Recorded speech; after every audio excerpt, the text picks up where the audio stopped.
Aaron and I are on the exact same page. There's no issue between Aaron or his teammates, for that matter. So, like I said, we addressed it yesterday. It's not. It's more of an issue for everyone outside the building than it is inside, and that's about it.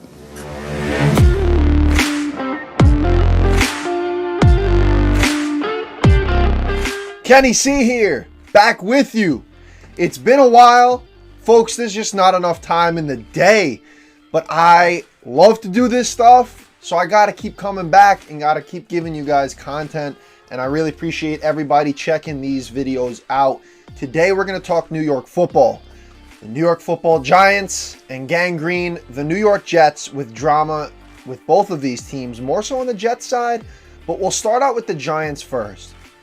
Darren Waller, tight end Darren Waller, announced his retirement on YouTube after months of contemplating whether he was going to come back and join the Giants or retire, or come back and join the Giants or retire. And I got to say, the media coverage on this guy kind of got old. I mean, he's not, with New York last season, he was never going to be, or he never turned out to be, prime Kevin Boss or prime Jeremy Shockey. It was a letdown of a season. I guess the guy's on the back end of his career, but the way the media hyped this thing up is like, oh, is Darren Waller going to come back to the Giants? The Giants are in need of a tight end like him. And it's like, no, the guy's done. The guy's pretty much washed via injury. Battled a hamstring last year. He played in 12 games, 52 receptions, 552 yards with 1 touchdown. Daniel Jones, granted, he went down for the rest of the season. That doesn't help things. But Darren Waller was not available for the Giants. In the back end of his career with the Raiders, same thing. Injury riddled. Hell of a story. 2015 drafted by the Ravens. He battled drug addiction, was suspended the first 4 games of 2016. And then all of 2017, he gets released. The Raiders pick him up off the practice squad.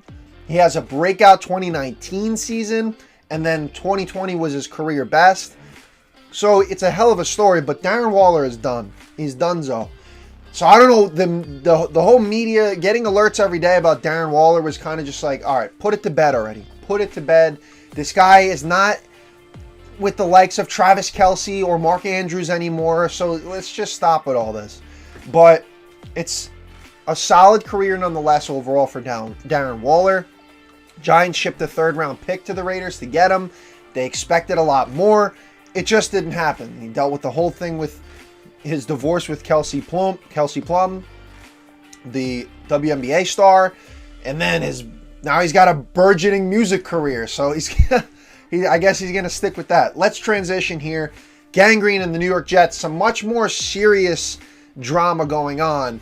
We'll touch on Hassan Reddick here.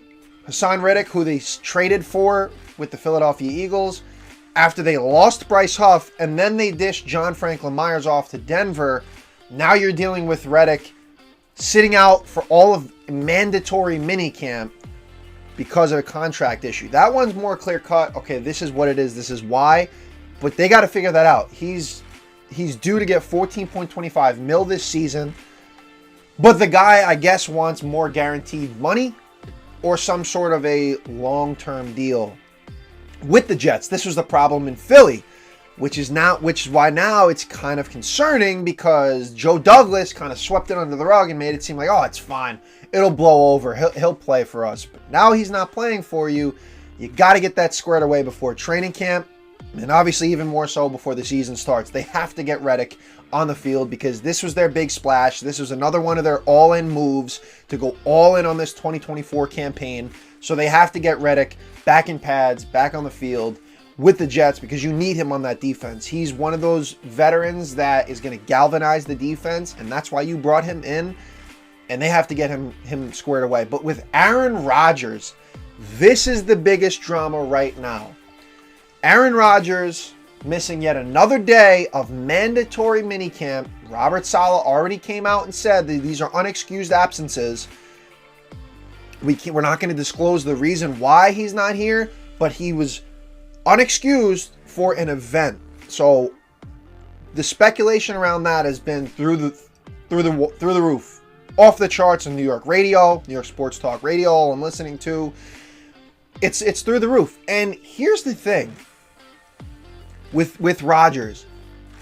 To me, if it's an unexcused absence by the organization, it's probably not a family-related issue, like a family death, God forbid, or something like that. Because I feel like the Jets would have given leeway for that. I don't think it has anything to do with that. I think this is just Aaron Rodgers being Aaron Rodgers at this stage in his career and not going off the rails per se, but certainly not adhering to what he said back in January. Here's the situation. I understand with Rodgers, he's a seasoned vet. I'm a big Packers fan, for those of you that don't know that, watching. So I've followed Rodgers his whole career with Green Bay. You know that he's a bona fide stud, future Hall of Famer. You know that probably missing mandatory minicamp's not the end of the world for Aaron Rodgers and how he's going to perform this season, albeit he is coming off of that season-ending Achilles, but I think he'll be fine. That's not the issue. The issue is Aaron Rodgers back in January saying that this team is going to be about nothing but football and winning, and all other distractions need to go out the window. We're not hearing it. But then, this past March, with the whole RFK Jr. situation, where now this man is in limbo, potentially going to join RFK Jr. to be his vice president for the upcoming elections, and Jets fans are like, dude, now you're going to retire after you played 4 snaps? What the hell's going on here? So that was one huge, distraction back in March. And then now you have this unexcused absence, multiple days of mandatory minicamp, and nothing from Rodgers yet. It's like you're bringing the drama to the New York Jets. You are the drama that you wanted to have none of with this team when you got here and what you said in this past January. So Rodgers has got to get it together. He's got to get back to the Jets. And look, he was there for all of the OTAs and whatnot. He's working hard, according to Saleh. So give him his props, but like this is just something added that the Jets do not need here.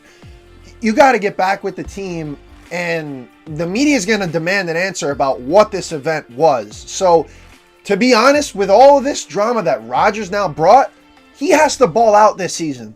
He has to have a damn near all-pro caliber season and get the Jets at least to the AFC Championship with all that has happened, with the fact that there was so much hype last year behind him now being with the New York Jets, trying to lead them to the promised land. Wasn't his fault. Goes down with the season-ending injury.